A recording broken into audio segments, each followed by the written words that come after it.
আবহাওয়ার খবর জানতে চলে যাচ্ছি সহকর্মী ফারিহা সাজদিনের কাছে। ফারিহা, আজকের আবহাওয়া নিয়ে আপনার কাছে কি তথ্য রয়েছে জানাবেন আমাদের। কালার এক্সপার্ট এবং মাইল্ড অন হ্যান্ডস টেকনোলজি সমৃদ্ধ অরিক্স অ্যাডভান্স ডিটারজেন্ট পাউডার আপনার লন্ড্রি এক্সপার্ট।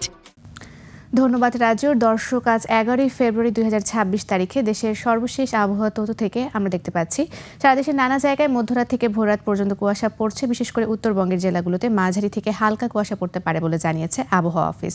বর্তমানে উচ্চচাপ বলয়ের বর্ধিতাংশ পশ্চিমবঙ্গ এবং তৎসংলগ্ন এলাকায় অবস্থান করছে এবং সেই সাথে মৌসুমের স্বাভাবিক লঘুচাপটি দক্ষিণ বঙ্গোপসাগর রয়েছে এবং এর একটি বর্ধিতাংশ উত্তর বঙ্গোপসাগর পর্যন্ত বিস্তৃত রয়েছে।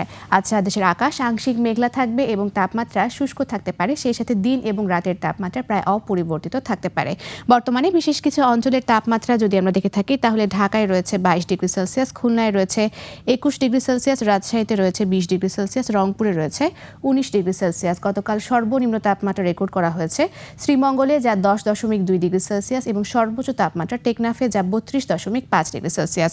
গত 24 ঘন্টায় চট্টগ্রামের সর্বোচ্চ তাপমাত্রা ছিল 28.5 ডিগ্রি সেলসিয়াস এবং সর্বনিম্ন তাপমাত্রা 16.2 ডিগ্রি সেলসিয়াস। সেই সাথে গত 24 ঘন্টায় রাজধানী ঢাকায় সর্বোচ্চ তাপমাত্রা ছিল 28.3 ডিগ্রি সেলসিয়াস এবং সর্বনিম্ন তাপমাত্রা 17.1 ডিগ্রি সেলসিয়াস। আজ ঢাকার আকাশ আংশিক মেঘলা থাকতে পারে এবং উত্তর অথবা উত্তর পশ্চিম দিক থেকে ঘন্টায় 5 থেকে 10 কিলোমিটার বেগে বাতাস প্রবাহিত হতে পারে। সেই সাথে আজ ঢাকায় সূর্যাস্ত হবে সন্ধ্যা 5:41। দর্শক, এই ছিল আমাদের আজকের আবহাওয়ার তথ্য। ফিরে যাচ্ছি আবারও রাজিউরের কাছে। রাজিউর। ফারিহা, আপনাকে ধন্যবাদ।